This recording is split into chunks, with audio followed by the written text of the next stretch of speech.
Hi hello friends, welcome back. இன்னைக்கு நம்ம ரொம்பவே ஒரு சிம்பிள் ரெசிபியான முட்டை மஞ்சூரியன் எப்படி செய்யலாம் தான் பார்க்க போகிறோம். ரொம்ப டேஸ்டியாக இருக்கும், சாதத்துக்குலாம் ரொம்பவே சூப்பராக இருக்கும், ஈஸியாக பண்ணிடலாம். கண்டிப்பாக ஃபுல் வீடியோ பார்த்து ட்ரை பண்ணி பாருங்கள். இப்போ இந்த முட்டை மஞ்சூரியன் செய்கிறதுக்கு முதல்ல நம்ம முட்டையை தண்ணியில் வேக வச்சிடலாம்.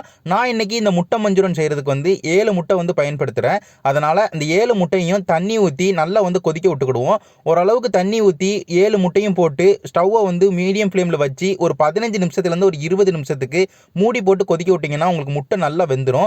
ஒரு 20 நிமிஷம் கழிச்சு நீங்கள் ஓப்பன் பண்ணி பார்த்தீங்கன்னா உங்களுக்கு முட்டை நல்லா வெந்தக்கப்புறமா அந்த வெந்த முட்டையை அப்படியே கடாயிலிருந்து எடுத்து இன்னொரு தண்ணி இருக்கிற பவுலுக்கு மாற்றி வச்சுக்கோங்க. மாற்றி முடிச்சு சூடு லைட்டாக போனக்கப்புறமா நம்ம இந்த முட்டையோட ஓடு எல்லாத்தையுமே உடச்சி எடுத்துக்கலாம். இதே மாதிரி எல்லா முட்டையோட ஓடையுமே நல்லா உடச்சி எடுத்துக்கோங்க. முட்டை ரொம்ப நேரம் வேக விட்டுறாதீங்க. ஏன்னா நம்ம குக் பண்ணுறதே இன்னும் இந்த முட்டையை நம்ம பொரிக்கலாம் செய்வோம். அதனால் முட்டை ரொம்ப நல்லா வேகும். அதனால் கரெக்டான பக்குவத்தில் முட்டையை வேக வச்சுக்கோங்க. ஏன்னா முட்டை ரொம்ப வெந்துடுச்சுன்னா ரப்பர் மாதிரி மாறிடும். அதனால தான் நான் சொல்லிக்கிட்டேன், கரெக்டான பக்குவத்தில் கரெக்டாக ஒரு 15 நிமிஷத்துலேருந்து ஒரு 17 நிமிஷத்துலேயே முட்டை வெந்துடும். அதுக்கப்புறமா முட்டையை தண்ணியிலேருந்து எடுத்து அதுக்கப்புறமா ஒரு நார்மல் தண்ணியிலேருந்து மாற்றி அதுக்கப்புறமா சூடு ஆறுனக்கப்புறமா அதை உரிச்சு எடுத்துக்கோங்க. உரிச்சு முடிச்சக்கப்புறமா எல்லா முட்டையும் இந்த மாதிரி 2 துண்டாக கட் பண்ணி எடுத்துக்கோங்க.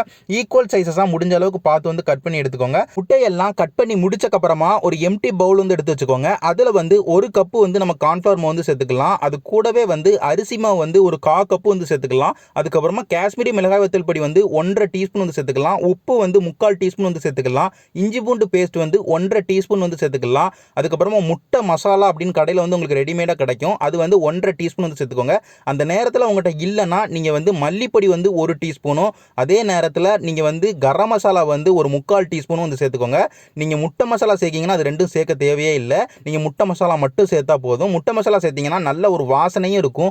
அதே நேரத்தில் அந்த எக் ஃபீலிங்கும் உங்களுக்கு கண்டிப்பாக கொடுக்கும். அதனால தான் உங்களை முட்டை மசாலா நான் சேர்த்துக்கிட சொன்னேன். முட்டை மசாலா சேர்த்தக்கப்புறமா 2 முட்டையை உடச்சி ஊற்றிருக்கேன். 2 முட்டை போதும், அதுக்கு மேலே தேவையில்லை. நம்ம சேர்த்துருக்க மாவுக்கு 2 முட்டையை உடச்சி ஊற்றிட்டு நல்லா மிக்ஸ் பண்ணி விட்டுக்கோங்க. அதுக்கப்புறமா தண்ணி உங்களுக்கு 1/2 கப்பு தேவைப்படும். நம்ம மாவோட கன்சிஸ்டன்சி பார்த்துக்கிட்டிங்கன்னா ஓரளவுக்கு பஜ்ஜி மாவோட திக்காக இருக்கணும். அதனால் ஓரளவுக்கு ஒரு 1/2 கப்பு நம்மளுக்கு தண்ணி போகும். இப்போ நான் பெப்பர் பொடி 1 டீஸ்பூன் சேர்த்துக்கிறேன். பெப்பர் பொடி கடைசி தான் சேர்க்கணும் தேவை கிடையாது. நான் முதல்ல சேர்க்க மறந்துட்டேன். நீங்கள் முதலே சேர்த்துக்கோங்க. பெப்பர் பொடி கடைசியாக 1 டீஸ்பூன் சேர்த்து நல்லா மிக்ஸ் பண்ணி விட்டுக்கிட்டேன். நீங்கள் மாவோட கன்சிஸ்டன்சியை பார்த்தாலே தெரியும். இந்த அளவுக்கு மாவு கன்சிஸ்டன்சி இருக்கணும். ஓரளவுக்கு பஜ்ஜி மாவோட திக்காக இருக்கணும். ஏன்னா நம்ம போண்டா மாதிரி முட்டையை பொரிச்சு எடுக்க போகிறோம். அதனால் இந்த கன்சிஸ்டன்சியில் இருந்தால் தான் கரெக்டாக இருக்கும். அதுக்கப்புறமா ஒரு கடாய் எடுத்து வச்சுக்கோங்க. அதில் கடலெண்ணெய் ஊற்றிக்கோங்க. பொரிக்கிறதுக்கு கடலெண்ணெய் ரொம்பவே சூப்பராக இருக்கும். நீங்கள் தேங்காய் எண்ணெய் பயன்படுத்தினாலும் தேங்காய் எண்ணெய் பயன்படுத்திக்கோங்க. எண்ணெய் ஊற்றி எண்ணெய் லைட்டாக சூடாக ஆரம்பிச்சக்கப்புறமா நம்ம ஏற்கனவே வேக வச்ச முட்டையை நல்லா மாவில் டிப் பண்ணிவிட்டு அதுக்கப்புறமா எண்ணெயில் போட்டு நல்லா பொரிச்சு எடுத்துக்கோங்க. நீங்கள் பொரிக்கிறத பொறுத்த வரைக்கும் ஒரு 3 நிமிஷத்துக்கு மீடியம் ஃப்ளேமில் வச்சு நல்லா பொரிச்சு எடுத்தீங்கனாலே உங்களுக்கு நல்லா மாவு வெளியே உள்ள மாவு நல்லா வெந்துடும்.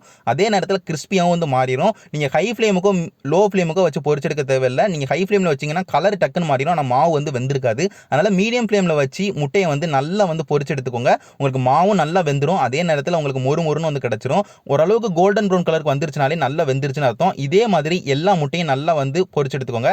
அதுக்கப்புறமா ஒரு கடாய் எடுத்து வச்சுக்கலாம். அதில் ஒரு 2 டேபிள் ஸ்பூன் நம்ம கடலெண்ணெய் சேர்த்துக்கலாம்.